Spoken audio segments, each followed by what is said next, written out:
Prostitusi online menjadi pemicu meningkatnya seks bebas yang juga membuat jumlah kasus HIV/AIDS di Indonesia makin mengkhawatirkan.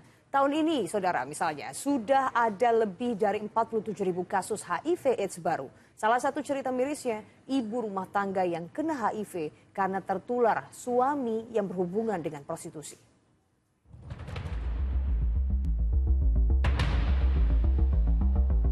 Human Immunodeficiency Virus atau HIV masih jadi isu kesehatan yang serius. Virus ini menginfeksi tubuh karena adanya perilaku hidup penyimpang yang tak sehat. Gawatnya, seks beresiko ini tumbuh subur, salah satunya akibat perkembangan dunia digital yang pesat. Berbagai akun yang menawarkan jasa pemuas syahwat bergentayangan. Banyak nggak sih yang mereka itu sudah beristri? Banyak banget. Mungkin kalau pacaran masih wajar ya, kalau ini udah punya istri. Aku juga punya langganan juga. Udah beristri. Beristri. Jadi hampir seminggu itu bisa 3-4 kali datang.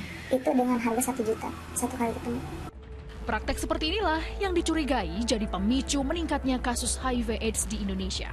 Ironisnya, virus mengerikan ini sampai menjangkiti ibu rumah tangga.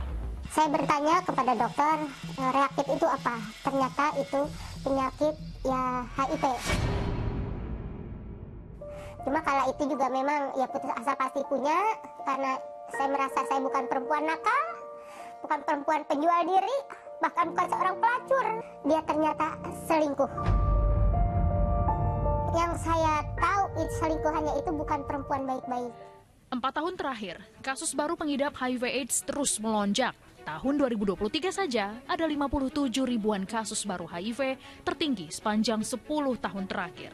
Sementara tahun ini sudah 47 ribuan lebih kasus HIV baru dilaporkan. Yang makin mencemaskan, pergaulan menyimpang penyuka sesama jenis juga diumbar. Merebaknya kalangan homoseksual yang semakin membuka diri dan membaur di kehidupan sosial jadi fakta yang harus benar-benar diwaspadai. Kembali ke pengasuhan ya, peran orang tua. Bagaimana orang tua concern pada misalnya pergaulan anak-anaknya. Interaksi mereka dengan gadget ya, dengan internet. Kemudian orang tua perlu bicara kepada anak-anaknya begitu anak-anak masuk usia-usia pubertas. Ayo dong mulai ngobrol tentang seksualitas misalnya. Penyumbang terbesar kasus HIV berasal dari kelompok perilaku seks berisiko. Sebut saja laki-laki seks laki-laki atau LSL, pasangan orang dengan HIV, pelanggan pekerja seks, dan wanita pekerja seks. Di tengah stigma negatif terhadap pengidap HIV/AIDS, seorang penyintas memilih bangkit dan berdamai dengan statusnya. Ia pun aktif menyuarakan isu kesehatan dan hak-hak orang dengan HIV. Kalau mungkin saya nggak positif HIV, saya mungkin nggak akan bisa belajar banyak tentang kehidupan, tentang orang-orang yang hidup dengan HIV, tentang orang-orang yang memandang sebelah mata dengan orang yang hidup dengan HIV. Saya bisa belajar banyak hal di isu kesehatan meskipun ngomonginnya soal HIV/AIDS gitu ya. Mungkin kesenangan akan lo dapet lah gitu, tapi lo juga bisa harus mikir sih ke depannya kayak gimana. Impact-nya juga akan kena ke lingkungan lo dan orang-orang sekitar lo. Dan bukan hanya lo yang rugi, tapi orang-orang di sekitar lo yang rugi. Menekan angka kasus baru HIV/AIDS memang tak mudah. Merubah perilaku pergaulan berisiko setiap individu menjadi kuncinya. Selain tentunya memberikan penyadaran untuk setia kepada satu pasangan.